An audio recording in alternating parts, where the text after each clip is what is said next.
Welcome back to Wayfinding, Journey to Become a Temple of God. Today we're going to go on chapter 3, Castaways in Search of Belonging, how humanity seeks to be at home in transience. Let us begin this chapter, this journey, with prayer as we invite the Creator to guide us and direct us. Dear Creator, we come to you, we acknowledge that we need direction from you. Please guide our thoughts, that we might think the thoughts that align with your thoughts. That you would inspire our heart to love you. Inspire us, God. Capture our hearts as we've been distracted by so many things that vie for our attention, vie to define us, vie to shape our life view, our world view. God, we desire and ask that you would illuminate our mind's eye, that we would be led by you, that you are our shepherd, you are the truth. Guide us in all truth. Open our eyes to see what we cannot see. Open our mind's eye to see what is beyond the limits of what we can understand, God. Guide us in this journey. Guide us, each one of us, as we come together seeking to learn from the true Rabbi, the true teacher, the creator of the heavens and the earth, creator of ourselves, creator of our purpose, creator of our identity, the one who alone offers us the best possible future, the best possible life, as the world offers us only what is temporary. You can offer us what will last forever. In Jesus' name we pray, amen. Let us begin with a few scripture verses. But to Adam he said, because you obeyed your wife and ate from the tree about which I commanded you, you must not eat from it. Cursed is the ground thanks to you. In painful toil you will eat of it all the days of your life. And God expelled him from the orchard in Eden. Genesis 3. The whole earth had a common language and a common vocabulary. Then they said, come, let us build ourselves a city and a tower with top in the heavens so that we may make a name for ourselves. Otherwise we will be scattered. And the Lord said, if as one people, all sharing a common language, they have begun to do this, then nothing they plan to do will be beyond them. Come, let's go down and confuse their language so that they will not be able to understand each other. That is why its name was called Babel. Occupy their land as the Lord your God promised you. Carefully obey the law of Moses, so you will not swerve from it to the right or the left, or associate with these nations that remain near you. If you do, they will surely shift your allegiance to their gods, but you must be loyal to the Lord. They challenged and defied the sovereign God. You, Ezekiel, are living in the midst of a rebellious house. These people have lost their identity. That's taken from Psalms 78, Ezekiel 12, Isaiah 23, and before we read passages from Joshua 23, 1 Kings 11, and then Genesis 11:9. The first passage from Genesis, it tells us that humanity has been expelled from our true house, our true home, our true destiny. That we are born in a world where we truly do not belong, a world that we were not ultimately made for, that our identity, our inner desire for fulfillment, for rest, for peace, for belonging cannot be truly satisfied in this world.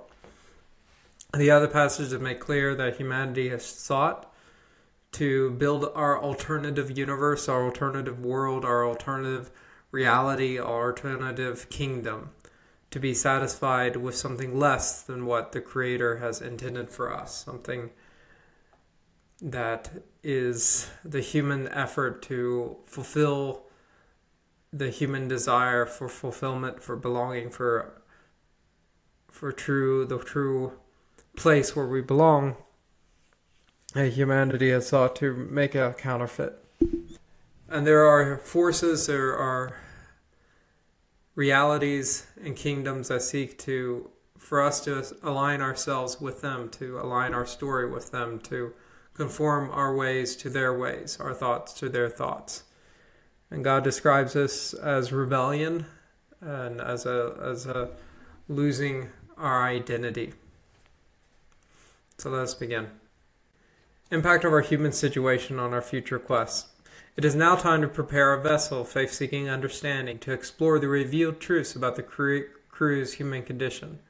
This chapter explores humanity's futile attempts to seek belonging, acceptance, and a personal home through our existence in the world house we currently inhabit.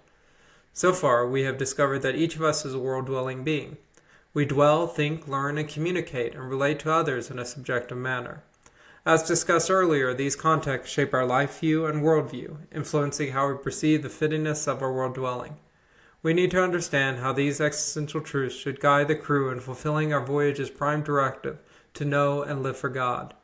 We will accomplish our mission by striving to gain an accurately contextualized understanding of ourselves and our Maker.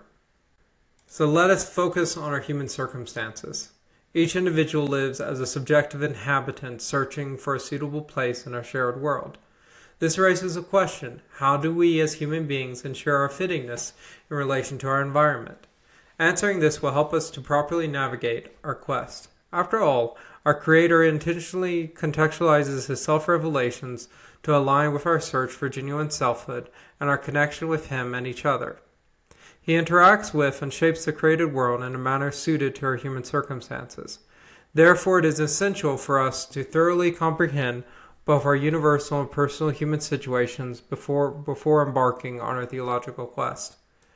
We should ponder how individuals sometimes feel an innate compulsion to strive for self-actualization. Both consciously and unconsciously, we all aspire to dwell as fitting and meaningful residents of the world house. Hence, our understanding of the world is ultimately directed toward realizing our true selves. So do you think your understanding of yourself and your destiny is closely linked to knowing your Creator? So take time to ponder and think about that. How much of what is happening in your life, of the choices that you've made that led you to this point, or the choices you're continuing to make about what to do with your life on a daily basis, what to do with the years that remain to you in this life, how are they linked to knowing God? Do you want to know God? Do you think it's important for living the life that you should? Is it important for becoming the person you are to be? In the context of our entire series or journey in Theological Academy, we are seeking to know God. We are seeking to know Him truly, to know Him through our own experience, through our own life journey that we are on. Each of us are on a journey. Each of us have a destination. And we need to evaluate where are we headed in life? What are we aiming towards? Is it just about retirement? Is it just about attaining some security or some prosperity or some relational connections? What is the ultimate meaning of life? That is what we're about. That's what we're seeking. Caring about self-fittingness impacts our world dwelling. Our Creator has placed us, created beings, in a specific context He originally designed just for us, because He foreknew we would inhabit them. Thus, we have an innate inclination to engage in existential queries. We aim to uncover our true place and role and identity within our world. This inherent desire to discover and fulfill our true role evokes a feeling of existential responsibility. As a result, this responsibility brings forth a demand or claim, often voiced by our conscience, regarding how we live. Ethics should serve as essential house rules that should guide human conduct, stemming from fundamental existential questions. These rules focus on the way individuals should coexist, such as treating others as you wish to be treated, such as refraining from harming or stealing from them, as well as promoting the common good. Ultimately, discovering and embodying a suitable role involves fulfilling certain responsibilities while avoiding others. And all of us have responsibilities. To be human is to be responsible. You're responsible for your health. You're responsible for your body. You're responsible for feeding yourself, for moving and doing things, but you're also responsible for paying bills, or you may be responsible in a job for a duty. That duty might be more than just something that helps that company be successful, but it also could mean saving lives or keeping people alive, or there are so many responsibilities. Some responsibilities may seem more significant than others, as you may be responsible for just making sure people get the ice cream order they've ordered, or you may be responsible for putting out a house fire or rescuing someone from danger. We all have responsibilities, and that's a part of human life. And so what we're seeking is what kind of responsibilities are the most rewarding, or the most authentic, or the most meaningful. How can our life, just as we watch many movies and they inspire us by the heroes in them, or by those that sacrifice and dedicate their lives to something beyond themselves, to help others or protect others, and to see their life not just about them. And so we all feel at times in our life our conscience aches to care for someone in need. When we see someone who's suffering, to come and alleviate their suffering, someone that we can help, especially meet a need in their lives. And we all were created with a responsibility from God to fulfill a role in helping manifest His goodness, His kindness, and love to the world. Embracing these obligations necessitates reconciling our deep desire for self-actualization, or being who we were intended to be. In this existential framework, self-actualization transcends simply reaching our highest potential.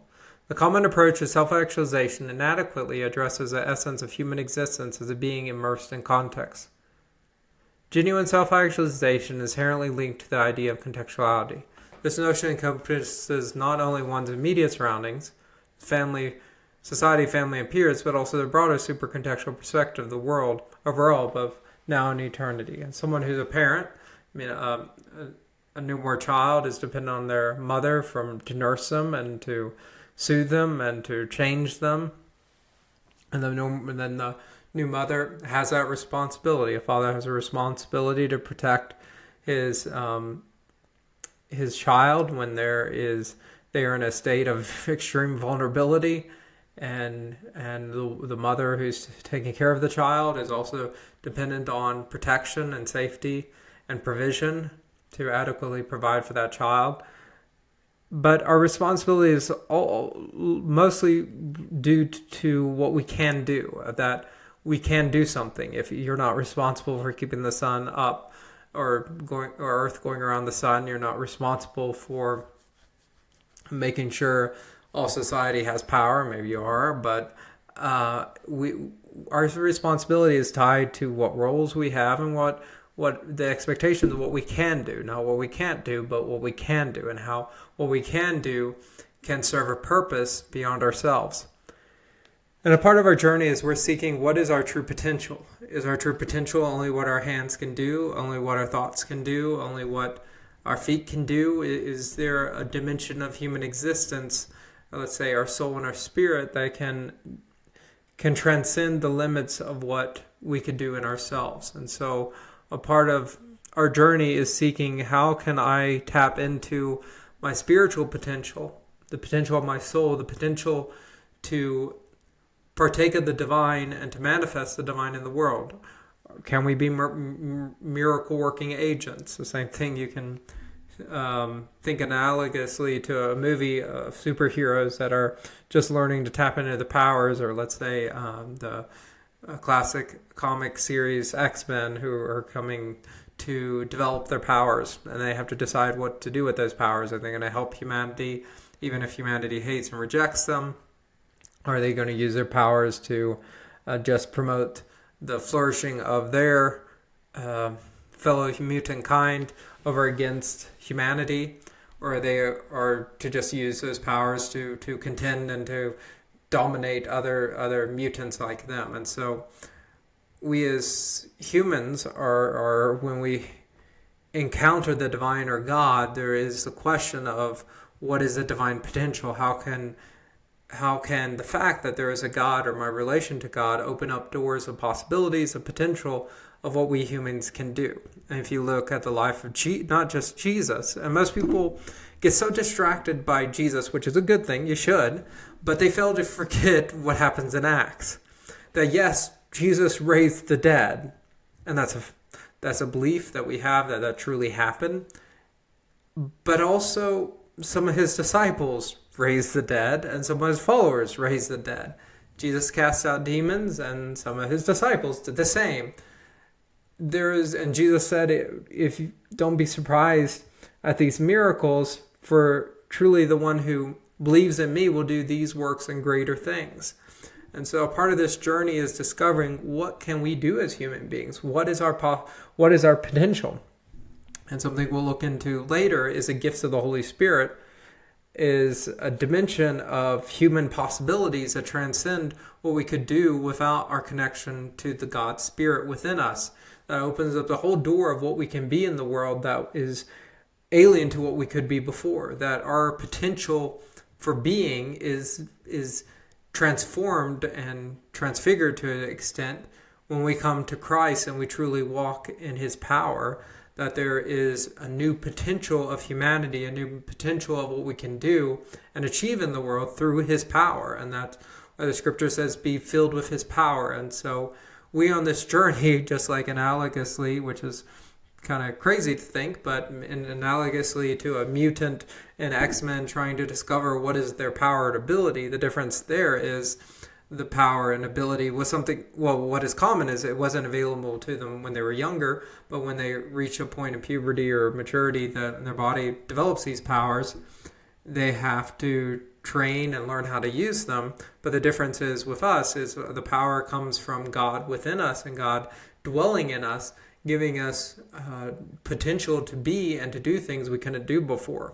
And this is a radical view of Christianity that even though most people who are Christians may believe, it seems so alien foreign. It's like, well, what does it mean? Because most people see Christianity as just a better way of being human, but not a way of being supernatural or a way of being fundamentally almost a different type of being in the world and being able to do what you couldn't do before. And that the door of what scriptures or what we might consider miracles or supernatural become natural or become normal. And this view of Christianity, especially in the West, has been neglected because we don't believe in the supernatural and the spiritual and miraculous anymore. It's a nice fairy tale, it's a nice story, but we don't think it makes sense anymore, and we don't think it's real. Just like most people who are Christians, they may say they believe in Jesus, but if you ask them, do you believe in demons? Like, they may, yeah, but no, they don't, because demons seem like a myth and just something that doesn't exist. But if you were in the trenches of World War II, you might think otherwise. If you're facing down a murderous person or someone engaged in rape, you might think differently. Or someone engaged in witchcraft or even demonic child sacrifice or sacrifice and other kinds that are just horrific and satanic. And you would think, oh, well, there is demons.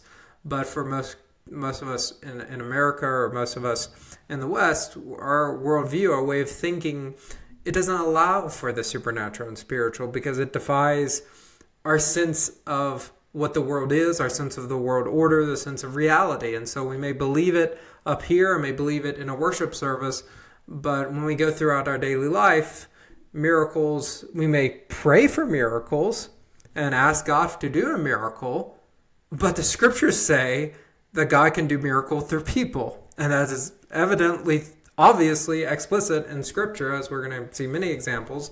I mean, just read 1 Corinthians, just read Acts, that God's people are capable of doing miraculous things.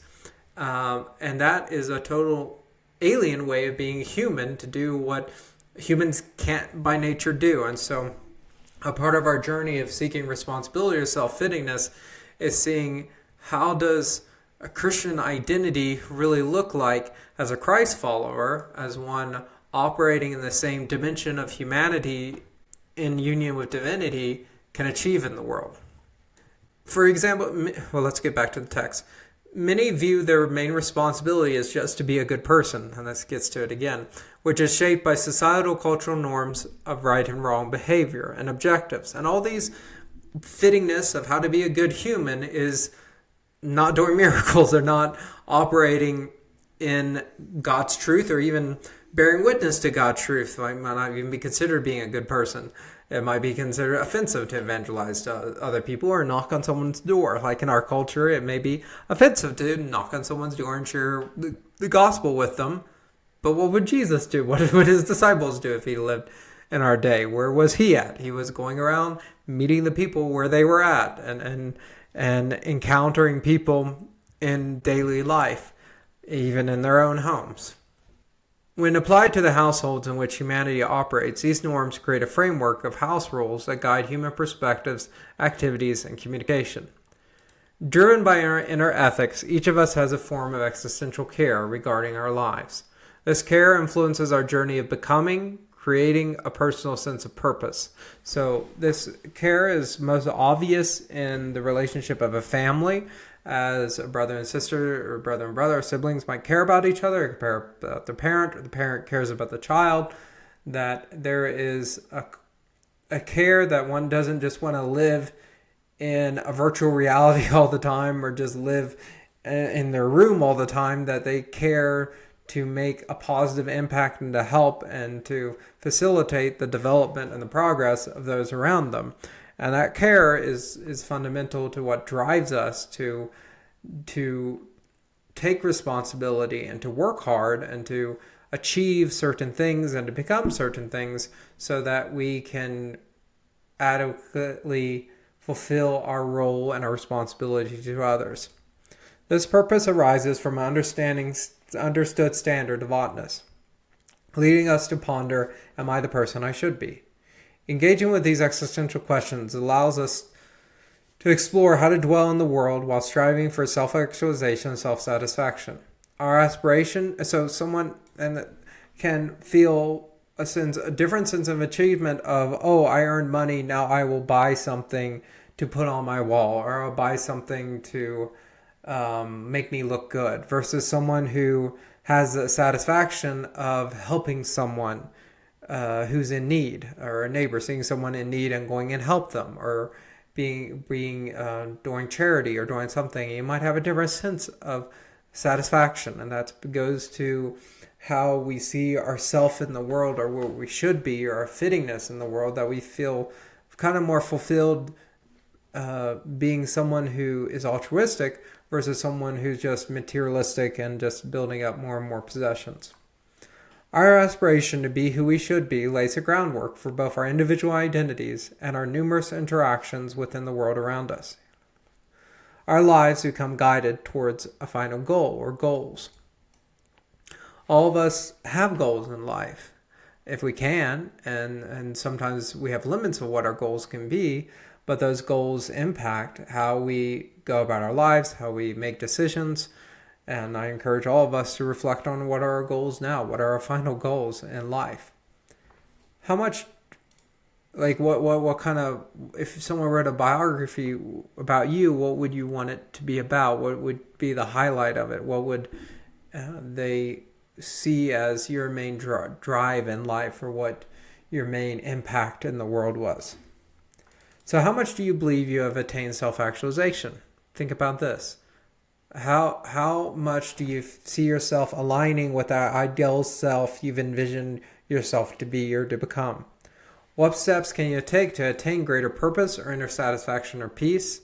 Do you concur that understanding yourself and your purpose is closely linked with understanding your Creator? So when I look at a computer, even a computer now, if I open it up, every part has a purpose. Makes this computer do what it does. Same thing with a vehicle. Same thing with most of the machines around us. Same thing with our bodies, our eye, our ear. There is, the difference between that is machines. People say, oh, humans made the machines. We made them to fulfill a particular role in society. We created them with the capabilities because we knew what feature set we wanted them to do. But what about us? What about our eye? I mean, do we really think our eye was not created by design? That there wasn't a designer, there wasn't intelligence that designed it for that purpose? But if we do believe that, which is rational and sensible in a world where you go around the world, you see objects of intelligent design everywhere in machines and artifacts of humans. It's just everywhere. And we always know a monkey didn't create this. A human with a mind, a brain that is like ours, created it. Even though they have brains, there's something different about humans. And yes, animals can create and on some level, but the humanity could create AI. Just as we saw earlier from Genesis, if humanity is of one mind, we can do almost anything. Right now we're trying to get to Mars. Right now we are able to destroy our planet. No animal can destroy our planet single-handedly, but humans can. There is no species. Humans can achieve so much because of our intelligence. And so if one believes, which is rational and reasonable, that our bodies were created for a purpose, that the different parts of our body were created and designed to fit together and work together. It's just like the miracle of the human body is there are so many systems, nervous systems, skeletal systems, cardiacs. I mean, there are so many systems at place. Everything has to be ready. Everything has to be fit for it to function. It's not just that you had to have all these orderly arranged systems separately and then come together. No, they all have to be present in the human body to make it work. Without our skeletal system, we would die. Without our nervous system, we would die. Without a digestive system, we would die. All these systems only in their bringing together in perfect harmony can a human body exist and function. So if we believe our human body was created and designed, what about us? What is our purpose? What is our role? What we're supposed to do with our body? What are we fundamentally? And that's what we bring to our Creator, is seeking to discover who are we as a species? What did He create us to be? What did He create us to do?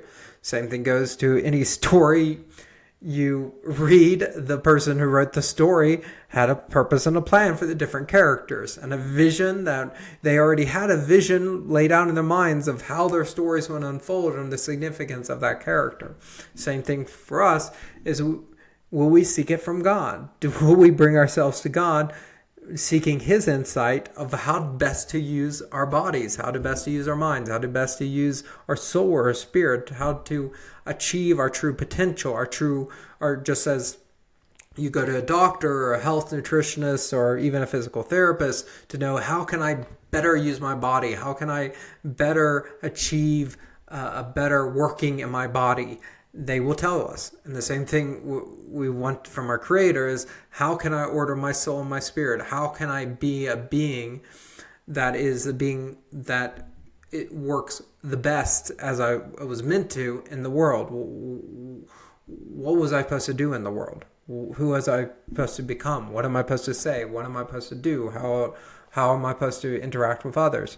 The world tells us many different ideas and ground rules and rule book of how to be a good human or a fitting human, though the tragedy in our culture today is most people don't learn that in school. They learn it through TV, which may not be the best influence, or they may learn it through movies or through even their own family, which may or may not be a good example.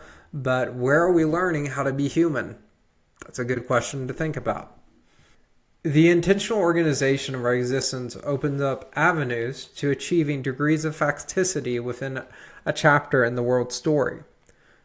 Furthermore, this focus on life enables us to uncover a stable contextual identity amidst finitude, similar to how a puzzle piece integrates in the bigger picture. View your life as a puzzle piece. Where is it meant to fit? Are you where you should be in the puzzle to fit where you need to fit? For instance, a man may derive purpose from his role and responsibility in the military. This role aids him in recognizing his position in the world and guides his daily activities with an inner resolve. When asked about his identity, he responds, "I am a soldier." This existential pursuit of self-actualization essentially reflects a yearning to feel significant and possess intrinsic self-worth. So someone who's in the military, they most likely would believe in that their country is worth defending, that there is some just or rightness to their cause, and there is some self-worth to be putting, especially if you freely choose to be a soldier, that you're putting yourself potentially in harm's way and where others would not, because you think that your life has more value in sacrifice for some greater good, that your existence can help promote something beyond yourself. And to be a soldier is one of the most self-sacrificial jobs and roles, depending on the motivations to be it, but the one that's especially going to be in a line of fire. They have to wrestle with the fear of death, the fear of injury, but the fear of seeing others die and the responsibility of others' lives upon you. And that would weigh heavy on you. And so there has to be some motivation, some way of seeing the world, understanding the world and your place in it, that would motivate you to be willing to dedicate your temporary life to a very dangerous occupation for certain reasons. This longing is inscribed on every human heart by our Creator. And that goes down to self-worth. Is ultimately, we do want to have worth. We want to have value. We want to be something that's not discarded in the trash. Most of what you put in the trash is no longer valuable. It's no longer useful to your home anymore. It's no longer something you want in your home anymore. It's tossed aside as something that you want out of your home. No human being wants to be treated like trash. But how often do human beings become treated like trash?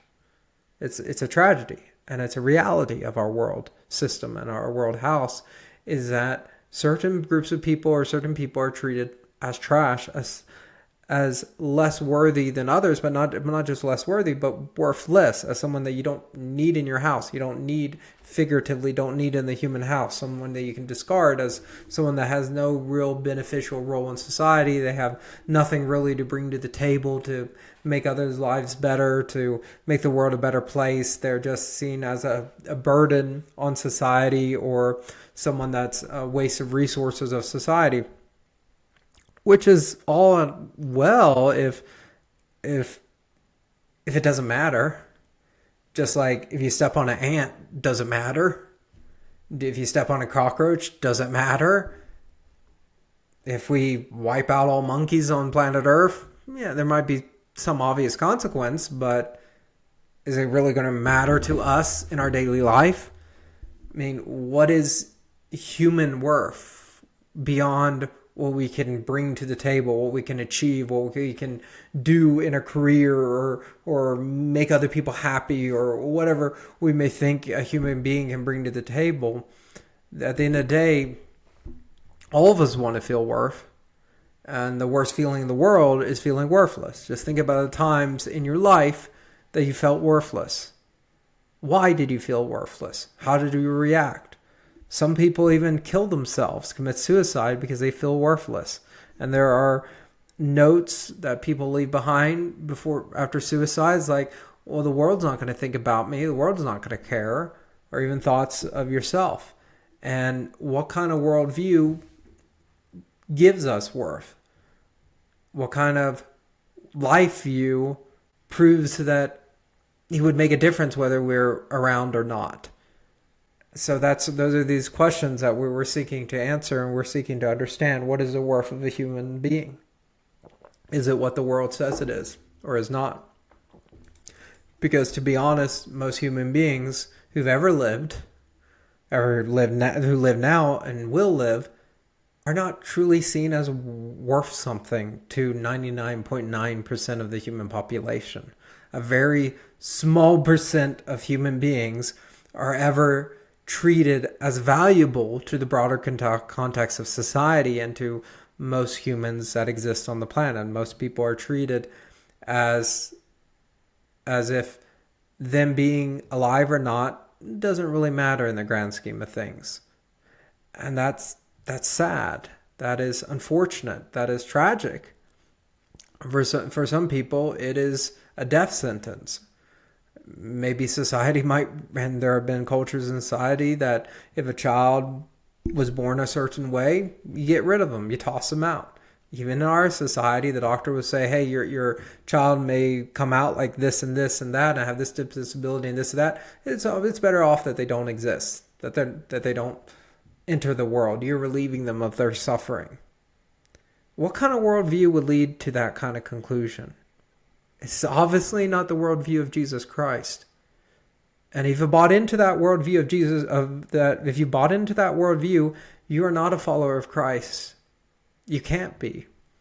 Because Christ died for every single human being.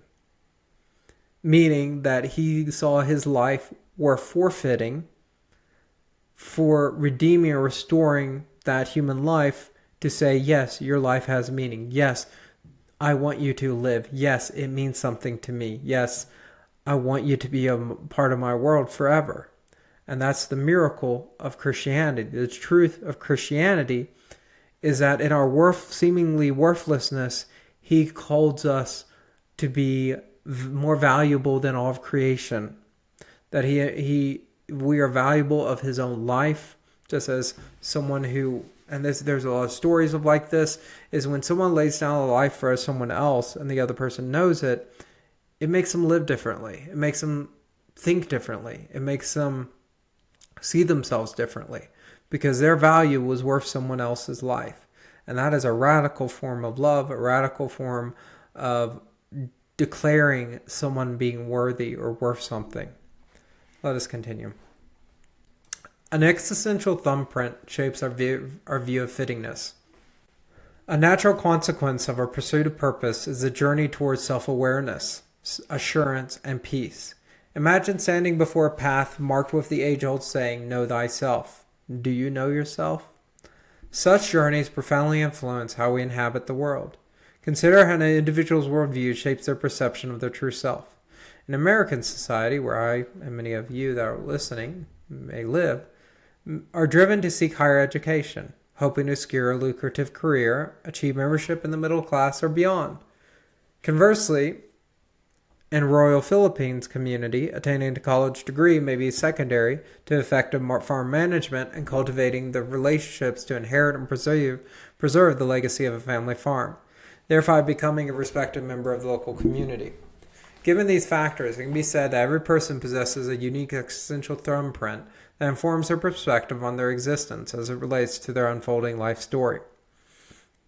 How has the world that you're a part of imprinted on you an existential thumbprint that defines and shapes who you think you are and who you think you're meant to be in the world?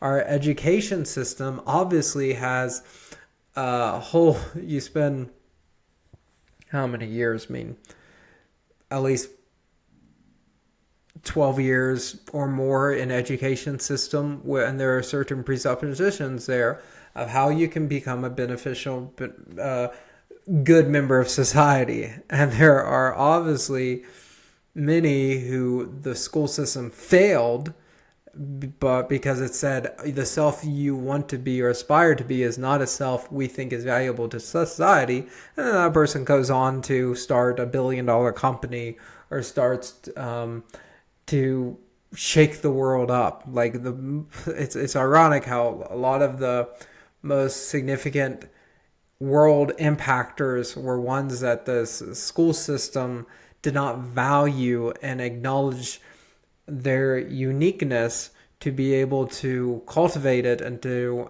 shape it as valuable to the broader context of society. And that's because our school system has a certain cookie cutter mold of what kind of human being is fit to be in the world or will get a good job.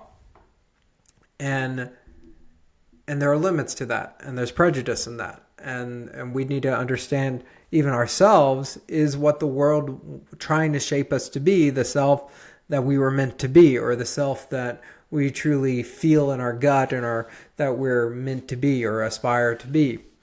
And that's just something we all have to contend with, because where you're born impacts that, because just as the illustration shows, there are other parts of the world that if you're born and raised in, the expectations of society of on how to become the mold of person you should become is very, very, very different. And the question is there a rightness to one or a wrongness to one, or is there something better in one or the other? That is something we need to evaluate and question, because a lot of people hate their jobs and are miserable in their careers. And a part of it is they never really wrestled with what kind of self they are, who they are, and how their fittingness in the world can match their fittingness of the self, that they may be fulfilled and find a job and career they look forward to and they flourish in. There's a very difference in a person who loves their work versus a person who doesn't.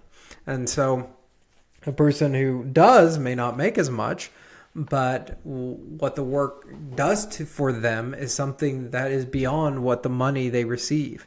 And so I encourage all of us, but I think every person should contend with this, because there's a lot of alcoholics out there and people that are miserable because of the career they've been forced into, or a career that they chose themselves because of whatever motivated them to do it, and yet they find that it's not a good fit for them. It doesn't fit. And I'm not saying that that's why we should exist, and most human beings actually weren't free to become the self they felt called to, or felt a desire towards. They didn't have the freedom to do that, and they couldn't do that, because if they tried to do that, they would die, or they wouldn't be able to eat or whatnot. But if we are given that opportunity, it is something worth exploring, is how our uniqueness and individuality should shape or impact what kind of life mold or what kind of life story we become a part of.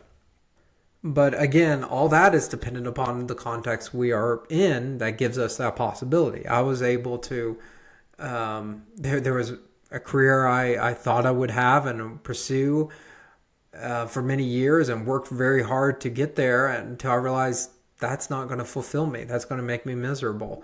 And so I didn't do that. And I would take another career and realize, wow, this is making me miserable, because I'm not free to do these things that I believe would make that job more meaningful and significant, but that context doesn't allow me to do that. And that was when I was taught in public school.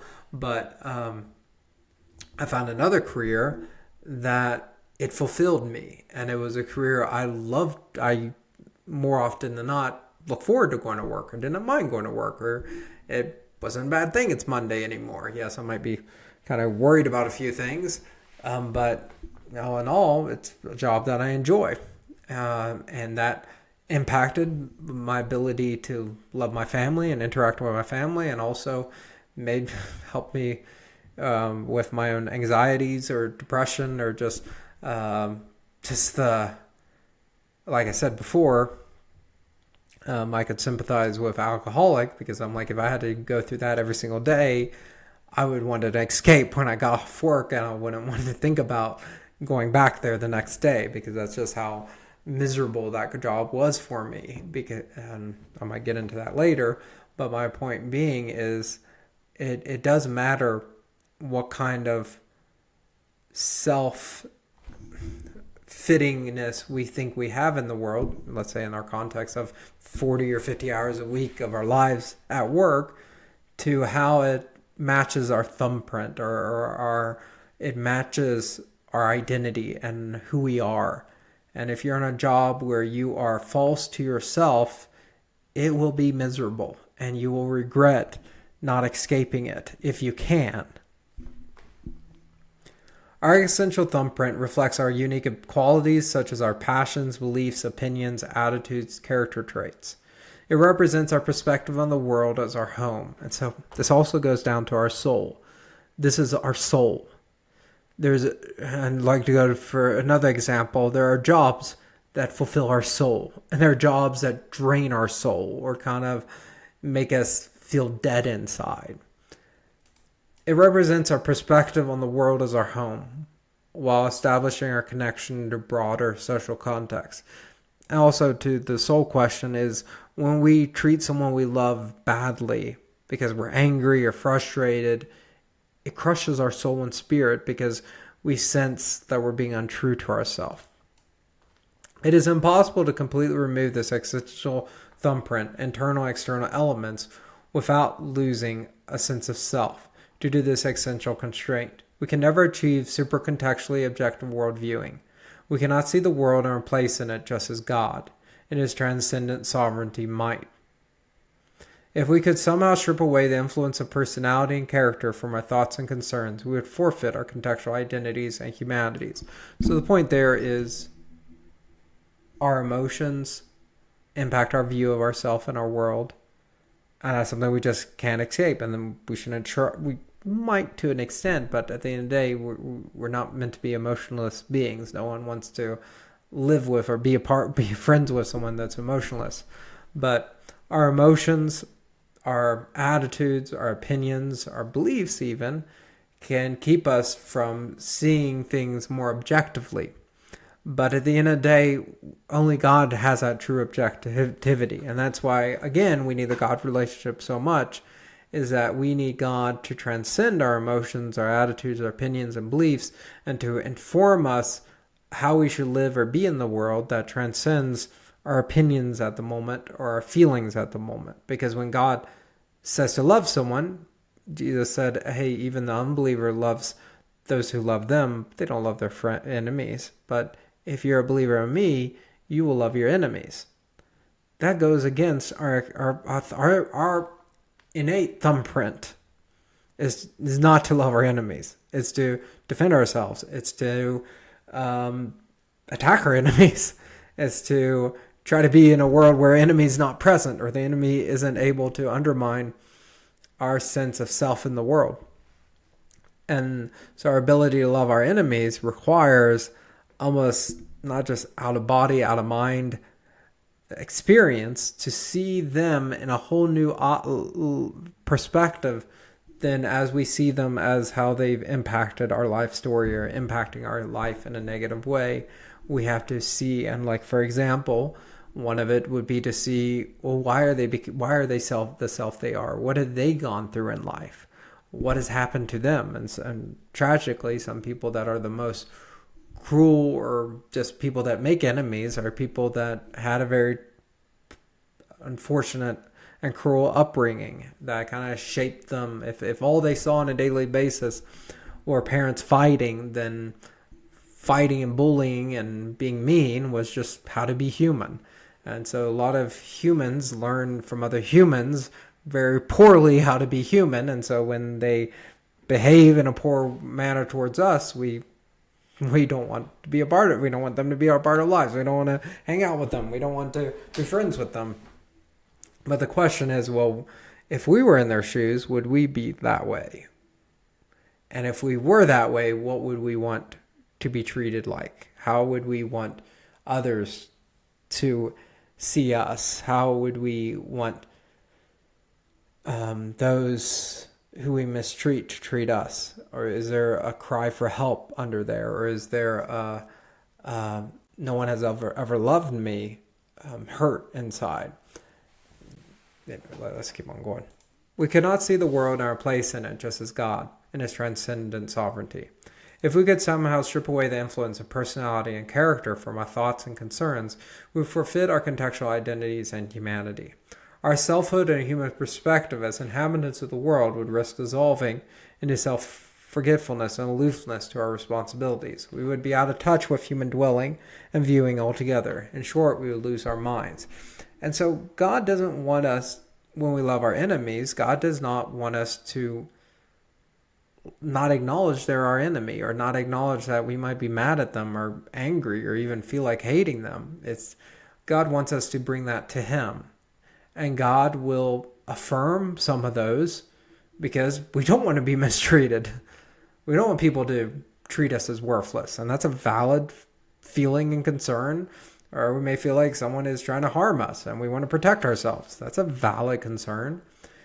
It's to go beyond those and to see what are the other concerns, or what are the other stakes at stake, or what are the other points that we should consider, what are the other situations that we need to keep in mind, because from God's perspective, that enemy could be a friend one day, or that enemy could be someone who, because of our positive impact on them, changes and repents and becomes a better person.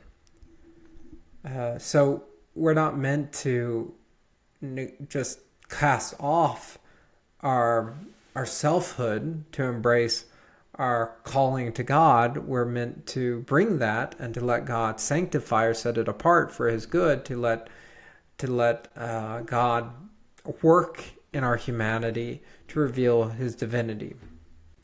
While we cannot completely remove our existential thumbprint, we can alter it. When individuals, either through coercion or choice, fundamentally change their understanding of the limitations and possibilities of their existence, they inevitably change part of their identity. And all of us may have experienced, I wonder, may have had this happen ourselves, where we or they become almost a different person because of, let's say, someone who's a drug addict that has destroyed a lot of relationships. They go through rehab, they get restored to an extent and repaired, so to speak, and they become a different person. And then they become someone who's helping those that were like them, or someone that's trying to give back to the community of those that are trying to rehabilitate or to help others escape that lifestyle. They become a different person in a sense.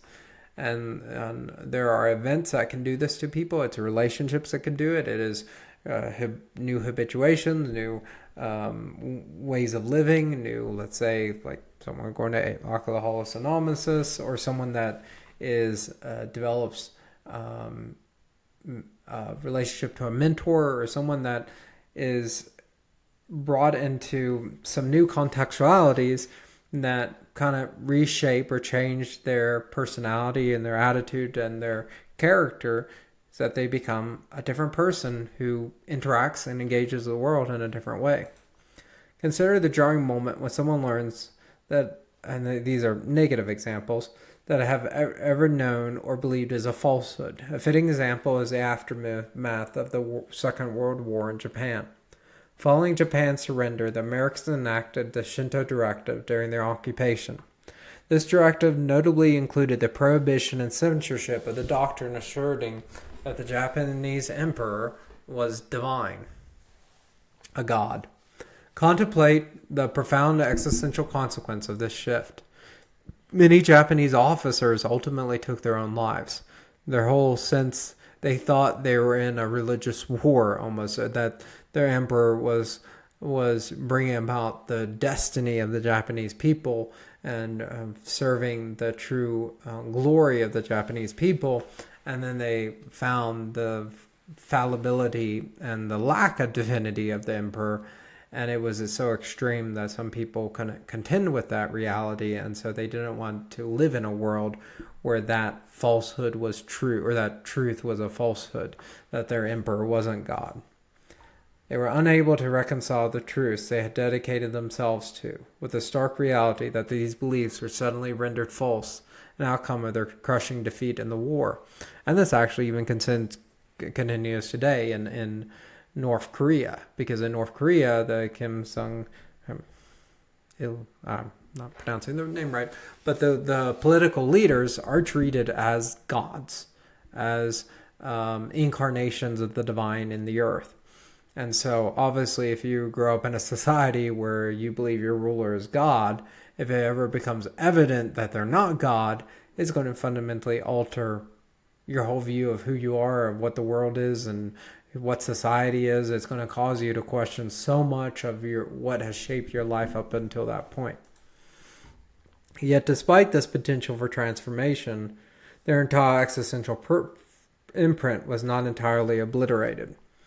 Actually, this is a good point. There's a lot of people that have grown up in a religious household, and when they, through college, become enlightened to reject the narrow-mindedness and the unintelligent opinions and beliefs of their parents, they go to a new religion and they embrace a new cult almost.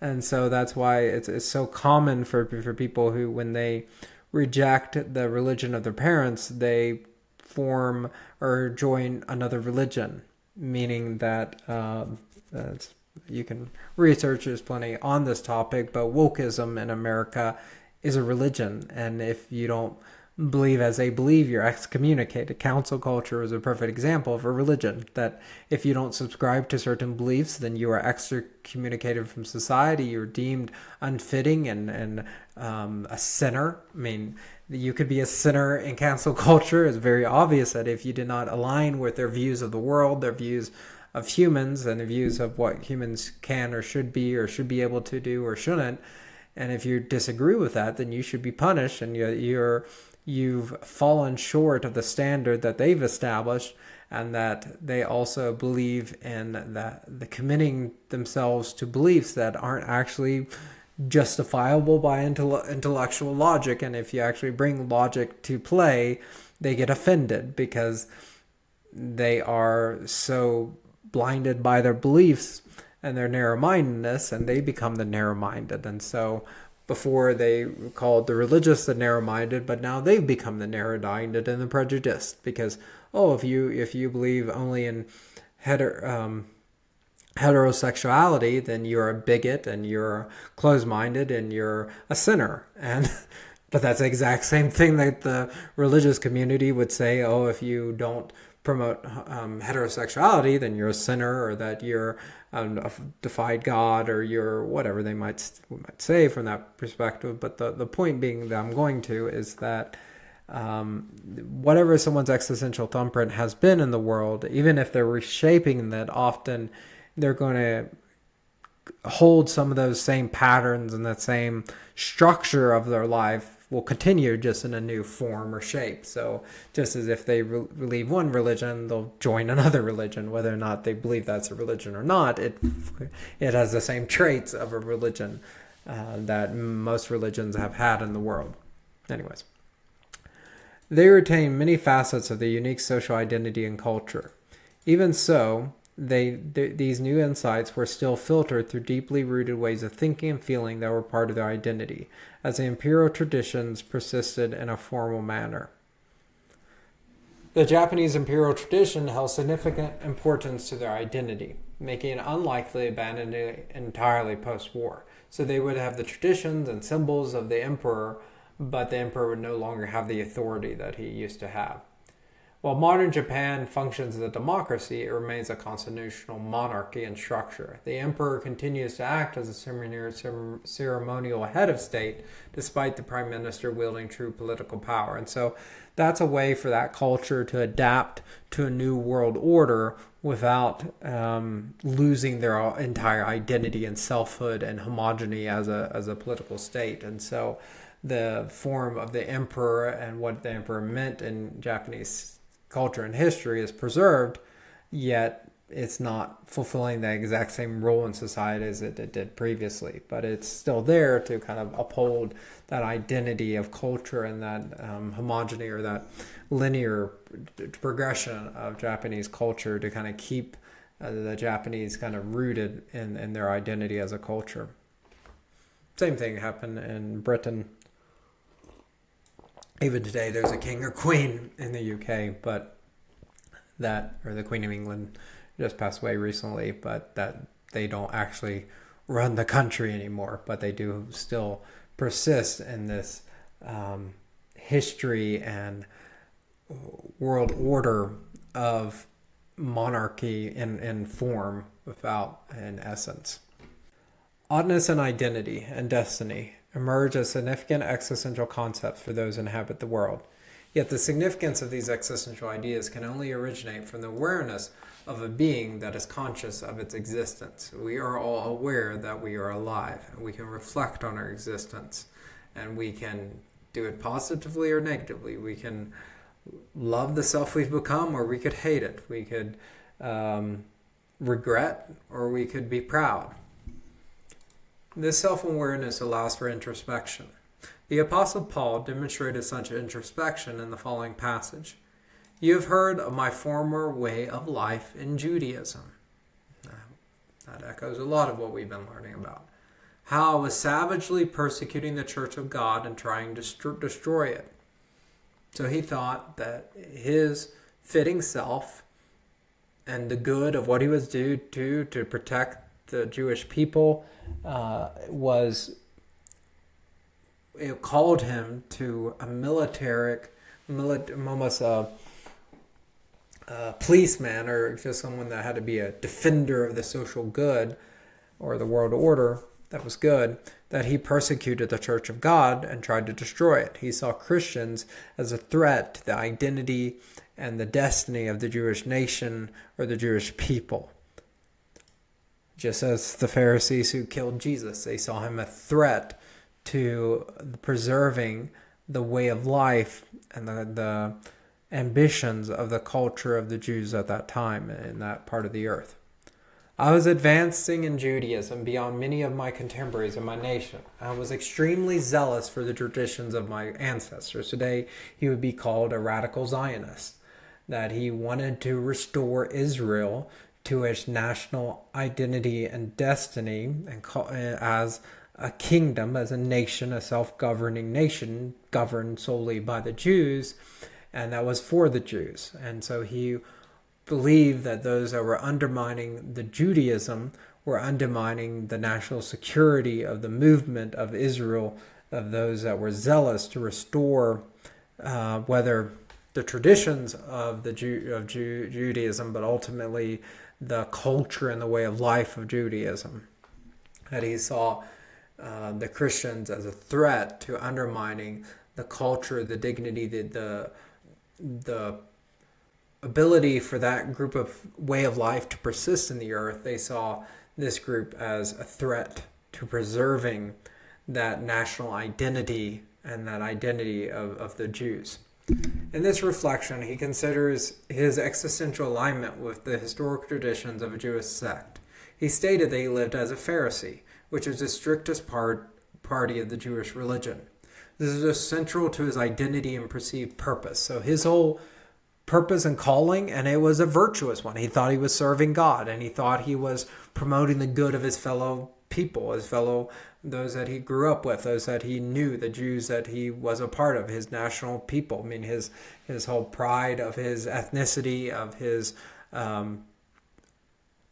and we would call it today a sense of identity politics, that he wanted to preserve the identity of his people group over against those that wanted to strip away or erode that identity and to erase it from the earth. He saw Christianity as a threat to the identity of his people and their culture and their way of life. And he saw this as his purpose in life. Paul's role in society influenced the perception of his true self. He recognized his proper place in accordance with the Pharisees' traditions and their house rules of religious devotion. He had a certain view of how to honor God, how to live for God, how to serve God, what God expected of him. His purpose at the time was to strictly and religiously follow a Pharisaic understanding of Mosaic law and fervently encourage others to conform to this authentic Jewish way of life. And so the rituals, let's say the Sabbath and how they kept that holy, or what they ate or didn't eat, and how they would pray and how they would study the Bible, all these things was for him authentic, true self that he was meant to be as a Jew. And he saw especially the call to Gentiles to embracing the people or embracing the God of Abraham and Isaac and Jacob without first becoming Jewish in some way was blasphemous, was wrong, was that the Jewish way of living and way of life and practicing religion was seen as the only true way to worship Yahweh, the only true way to follow Yahweh.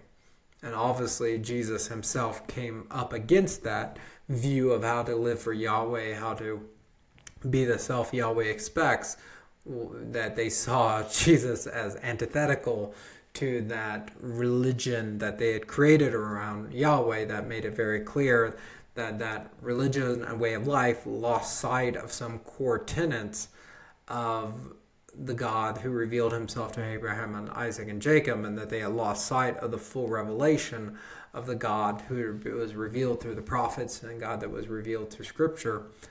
And specifically the God revealed in Jesus came up against that whole view of how humans should serve and should follow God. Before we continue, just think about Paul's life. How has your life ever changed drastically in this way? If so, how has that experience impacted you? And ultimately, if we have not had a road to Damascus moment like Paul has, then we are not actually Christ followers. If there is not a self we were and the self we are and becoming that are different, then we are not a Christ follower. Christ's way of life goes against any way of life we would have embraced apart from him. And so to follow him is to embrace a new worldview, a new way of living, a new way of seeing ourselves, a new way of seeing others that's alien. Yes, none of us are perfect. Yes, none of us are exactly like Christ, but we're progressing and on a journey to become that, or we are transitioning, or we are being rehabilitated, or we're being transformed. That process has begun. And if you've encountered Christ, just like Paul did, that process has begun. So for Paul, his rigorous Pharisaical education shaped his sense of personal duty and his mission to counter heresy to pursue national security. And so he not only saw it as a matter of defending the truth of Yahweh and who he is and how we are to relate to them as human beings, but he saw it as, for as far as the Jewish people, that God had called and promised the Jewish people their nation and prosperity and government in the world, just like in the days of David and Solomon, that God had promised them a nation and a society and culture that would be dedicated to Yahweh, and that if they were dedicated to Yahweh, then God would preserve, just as he had promised to David, to restore and preserve that dynasty of the Davidic dynasty forever in this world until God came again, or till the Messiah came, or till the world came to an end and God established his eternal kingdom on earth. He assumed the position of religious purifier for the Jewish people, mimicking the traditions of his ancestors who waged holy wars against the worship of Baal. So he saw it as his job to purify the right view of God and respect for God, and to remove idolatry from the people. And so they obviously believing Jesus is God was blasphemy and adulterous. So those who would follow Jesus as God incarnate was blasphemy and was idolatry. And just as the prophets of old, he saw himself waging a holy war, just as many in other religions, even Christianity, have done in the past. And even today, they wage holy war, thinking that the prosperity of their country and the good of their country is dependent upon punishing or removing or even killing the people who are blasphemers or go against their religion. He believed the Jewish community must collectively follow these standards to avoid divine judgment and attain national prosperity. So he thought that for Israel to truly become a nation again, even against the Roman Empire occupation, would only happen because of religious fervor and devotion of the people of Israel would only bring about a revival that would restore Israel to a holy nation dedicated to God. To this day, such religious convictions and house rules are very prominent, especially in the present nation state bearing the title Israel. And I'll go in there and unpack, but I'm not going to get into that now. Paul's convictions not only shaped a specific religious perspective, but also dictated a disciplined, devout lifestyle. This worldview led Paul to believe he was justified in demonstrating nationalistic zeal for God by persecuting Jews who followed the way of Christ. So he saw them as an epitome of anti-patriots, that they are not only denying their national identity, but they are going against it and threatening that whole identity in their society and culture. He saw them as a threat to their future prosperity. This in Acts 22:3, 26, 9 through 11. To this day, we already talked about that. For him, Zionism as a pursuit of advocating for the restoration of the Jewish state of Israel was a social crusade, somewhat like identity politics today. This way of life centered around not just being Jewish, but being a fitting Jew within the context of the Jewish religious institution based on the Pharisaic traditions, that he wanted all Jews to practice the form of religion that the Pharisees did, and he thought only in so doing would they truly achieve the national identity and future that God wanted for them in the world. He viewed himself as a guardian of Israel, defending his community against false leaders and wolves in sheep's clothing. Basically, Christ and the followers of Christ were advocating for a different worldview, a different way of life, a different culture, a different identity than was important that he believed the Jews should embrace to truly prosper religiously and physically in the world. By adhering to the path set by his religious authorities, he felt he was doing God's will and fulfilling his rightful place in the world. He thought he wasn't just obeying human command, he thought he was obeying God's command. And that's why the road to Damascus was such a convicting point, because the one who he thought he was obeying and serving is the one who said, "Why are you persecuting me?" So he said he thinks he's working for someone and promoting the good of that and aligning himself with that person, but in fact he is fundamentally going against the purposes and plans of that very person who he thinks he's following, which is God. And that's why the road to Damascus was so effective for him, because he realized his religious fervor and zeal, even though it was good in itself, is being directed at the opposite way. It's like, if I'll just use a fictional example, is with Anakin Skywalker, he thought turning to the dark side was going to preserve his wife's life and his the future and prosperity of their marriage or relationship. So he thought, just like for his mother, he thought he could save her or protect her or keep her from dying if he had the power of the dark side. And yet pursuing the power of the dark side is what killed his wife and destroyed the world that he tried to establish. So he thought getting that power would keep him would enable him to bring about a better world order and good for those he loved. But that path of the dark side and that pursuit of power in that way was what destroyed the very world that he loved and the world that he sought to preserve. And so if he truly knew that, he would obviously have not gone to the dark side. If he truly knew and understand that going to the dark side was going to be what was going to destroy Padme in that story. Let's go back to Paul. Thus, during his civil defense of his new way of life, after becoming an apostle of Jesus Christ, he reflected on his mission to Damascus as an integral part of altering his life purpose. So at this time, he was sold out on following God. He was sold out on being radical for God, but he was serving a God in man's image, or a God that didn't align with the true God of Abraham, Isaac, and Jacob, the true God revealed in Jesus Christ. Before knowing Christ, Paul considered failing to fulfill his religious crusade as being untrue to himself, his religious authorities, and God.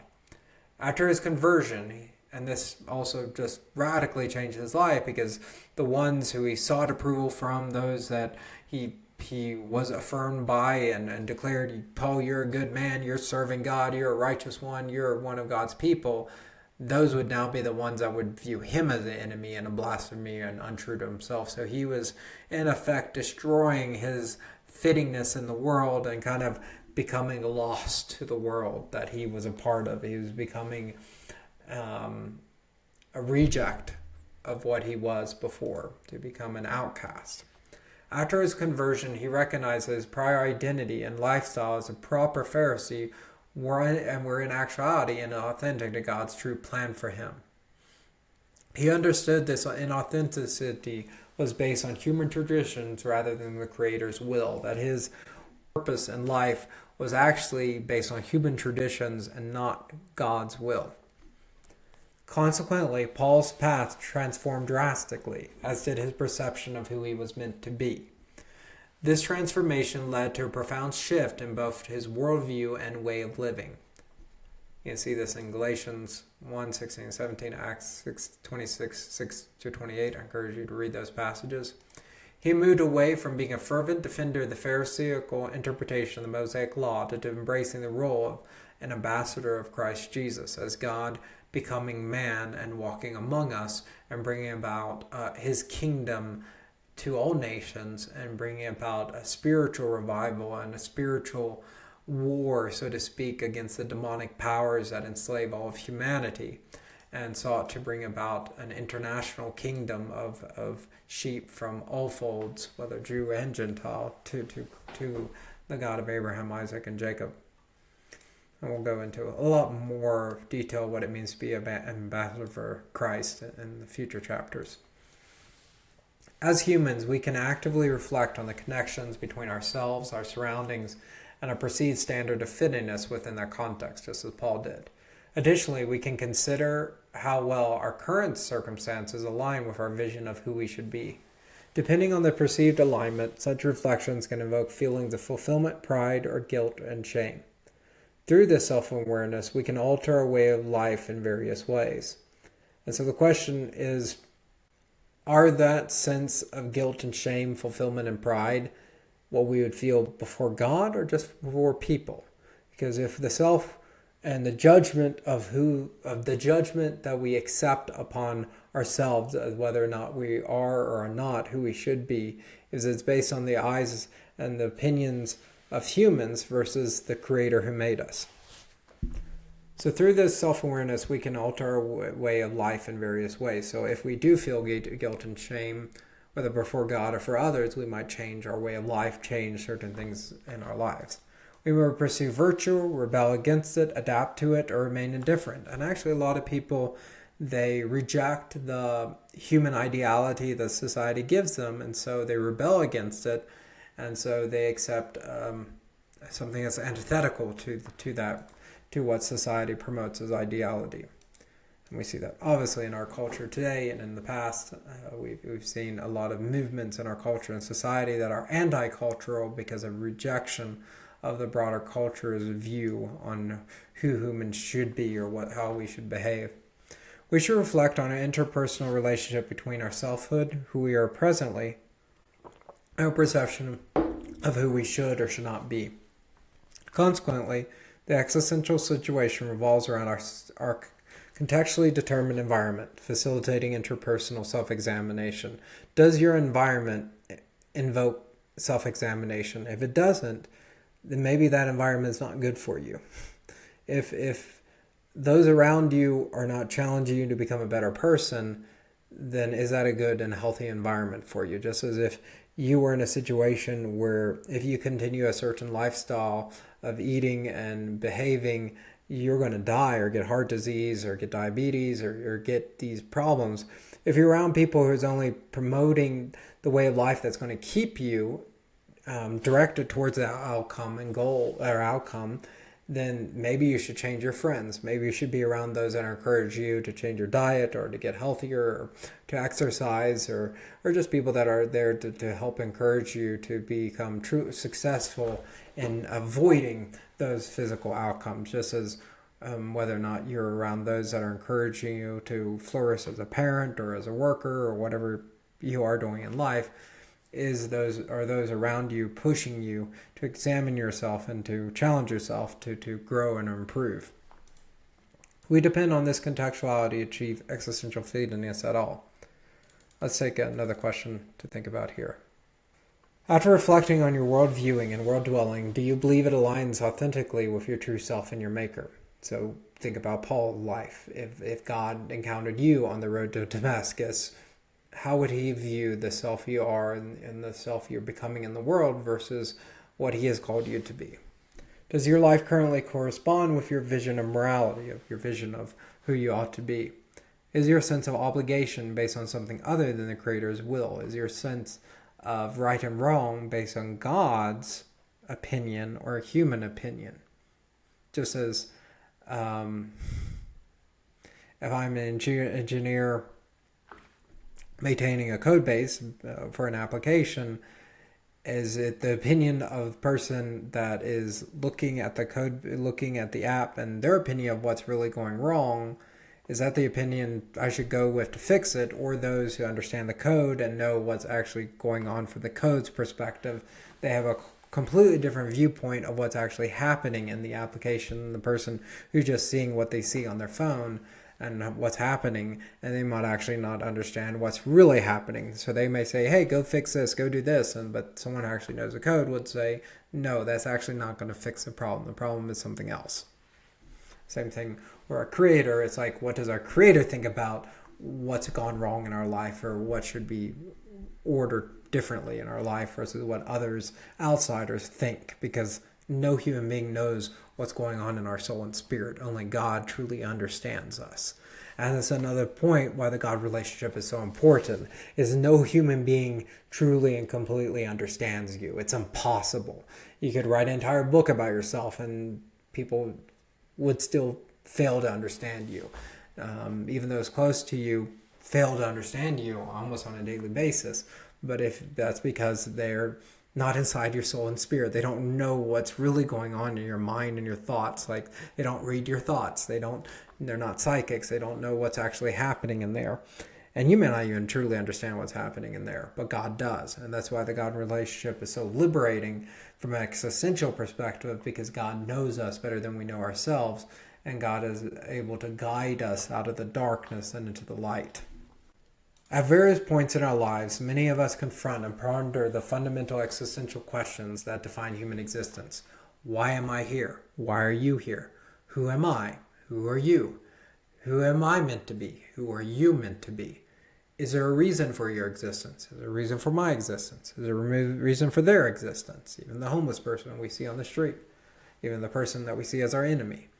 How did I arrive here? How did you arrive here? Is life worth living? Is your life worth living? Am I meant for something beyond what this world can provide? Are you? Do I have a destiny and meaningful role in the universe? Do you have a meaningful role in the universe? Is there a God who created me for a purpose? Is there a God who created you for a purpose? Is my life ultimately insignificant in the grand scheme of things? Is yours? Do I have a responsibility or life debt to my Creator, Mother Nature, or to humanity? Am I the person I should be? Are you the person you should be? Does my true fate lie beyond this world? Or is it constrained to my current mortality? Is your fate only what you have during your lifespan on the earth? And we all must come to understand that we don't know, objectively speaking, that we're going to live another 20, 30, or 60 years. We could die tomorrow. You could die tomorrow. How should that impact how you understand these questions? If you knew you were going to die, if a doctor came to you and say, you've got 3 months to live, you got 1 month to live, how differently would you wrestle with these questions?